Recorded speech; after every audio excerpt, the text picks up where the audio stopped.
We need to talk about the middleweight division, especially after this past weekend when Rainier de Ridder, against the odds, defeated Robert Whittaker. Robert Whittaker is in a tough spot. He lost to Hamzat Chimaev, took a bunch of time off to heal his jaw, and then loses to Rainier de Ridder. He's already lost to Dricus du Plessis. He lost to Israel Adesanya twice. He's pretty much entirely out of the title picture at this current point. He needs to get a couple good wins back under him to get back to getting a title chance. And when he finally does, is he elite enough at this point in his career to defeat the best of the best? Now, I love Robert Whittaker, but realistically, he has so much wear on his tread. The man was in the UFC at 20, I believe, and he has been fighting consistently ever since. He's barely 34, but he's fought so many fights in the UFC.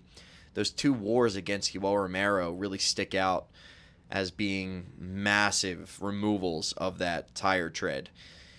Absolute wars, 25 minutes each. And then, of course, the Israel Adesanya fights. And he's had some tough fights. And he's an incredible fighter.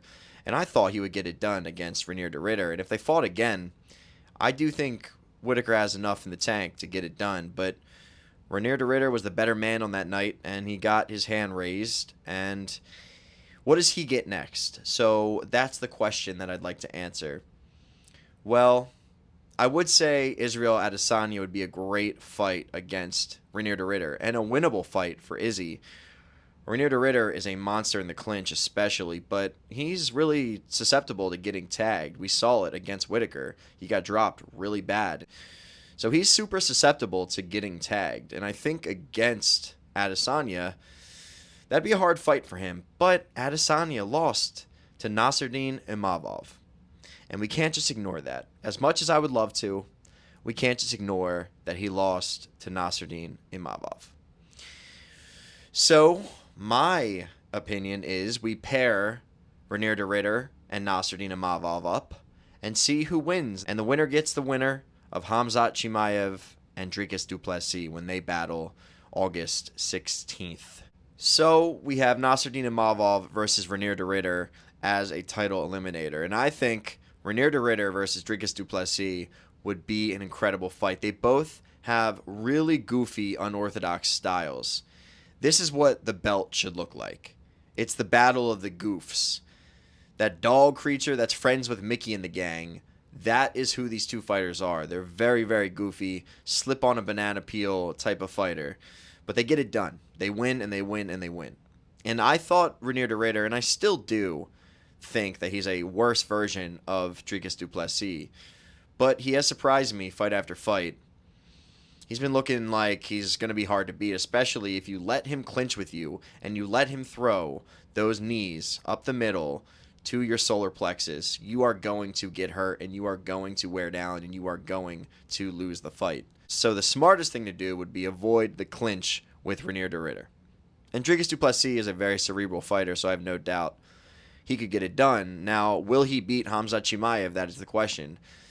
I think he does defeat Hamzat Chimaev. I think he gets him out of that first round. Hamzat, we've seen time and time again, slows down after the first and second rounds. He'll drag him, and I think he has a great chance to knock him out or submit him in the fourth, fifth round. That's the type of fighter that Dricus is, and I think that's the type of game plan he should try to implement. Now, will he be able to? Hamzat Chimaev is so explosive. I think he's honestly the best MMA wrestler we've ever seen. His shoots, his double leg shoots, are so quick and so explosive. They're even better than Khabib's.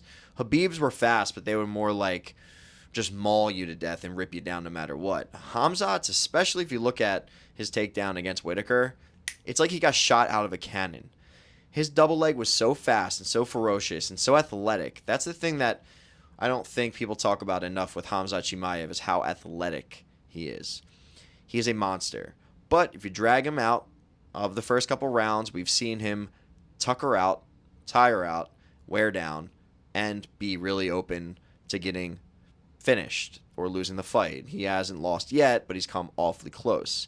Gilbert Burns, Kamaru Usman both had great fights against him where we saw the chink in the armor.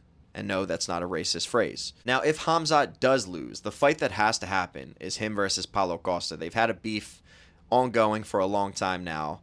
And if UFC matchmaking is smart, which sometimes they are, a lot of times they're not, that's the fight that needs to get made, because Paulo Costa versus Khamzat Chimaev would be pure popcorn entertainment.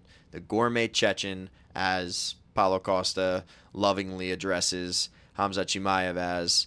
That fight is pure entertainment. That fight needs to happen, and why not? Paulo Costa has been a company man. He hasn't been the most reliable company man, but he's fought the best of the best, and he's lost a lot of them, but he's coming off a great win. Why not? And it will give Khamzat Chimaev a great chance to bounce back, defeat a really top opponent, and get back in that title picture. I think Israel Adesanya should fight Caio Borralho. That fight would be incredible. Caio Borralho is currently 6th, I believe, ranked. He has been on a tear. He has looked fantastic. That Fighting Nerds team is exciting. The whole team shows up, they show out, and it's always a great time. It's going to be a really entertaining fight and a great fight, and that's a great title eliminator as well. The winner of that should probably be next in line for a title shot as well, so I think that's a great matchup to make. And then there's two guys that are slightly ahead of Paulo Costa in the rankings, Brendan Allen and Anthony Fluffy Hernandez. And Anthony Fluffy Hernandez especially is a very dangerous fighter. I think he's quietly the most dangerous middleweight in the division. He's very unsuspecting. You wouldn't expect him to be so technical. He's a great striker. He's a great grappler. He's just a all-around, really, really good mixed martial artist. And I think he's going to beat Roman Dolidze. Roman Dolidze is a pretty one-dimensional fighter. I think he gets it done against Roman Dolidze this upcoming week. And with that being said, he needs an opponent. Now, Michael Venom Page is fighting Jared Cannonier. Jared Cannonier is currently ranked 6th. Give Fluffy Hernandez the winner of that fight. I am unsure who I think is going to win that fight, because Michael Venom Page is a great striker. Jared Cannonier is 40 now. So that's a really tough fight to call, but the winner of that is going to be ranked 6th. Let him fight that fighter so we can get closer to getting that title shot. And then we give Brendan Allen to Robert Whittaker. Now, Robert Whittaker is at a weird point in his career, like I mentioned earlier. He has to make a tough decision. If he's not going to be fighting for the belt, which I'm sure that's what he wants to fight for, then what's he going to do? Just keep fighting just to make paychecks? I don't think he's that type of guy. I think if he knows he's not in the title picture, and if he knows that it's pretty much over for his title aspirations, I think he's the type of guy to hang it up. Even though he's only like 34, I think give him Brendan Allen. And I think that's a really winnable fight for Whittaker. If Brendan Allen beats him, boom, Brendan Allen instantly is a title contender. And if Whittaker beats him, at least he has momentum again. At least he has a new vitality to keep fighting.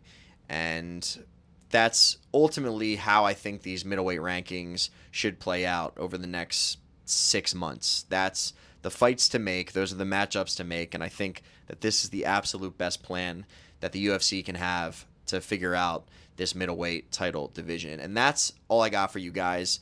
What do you think about my plan for the middleweight division? What fights would you be most eager to see? And as always, if you love fighting, I guarantee you'll love my channel. Subscribe. If you like the video, then like my video. Leave me a comment. Love talking to you guys about fights. And as always, stay tuned for the next one. Tay out.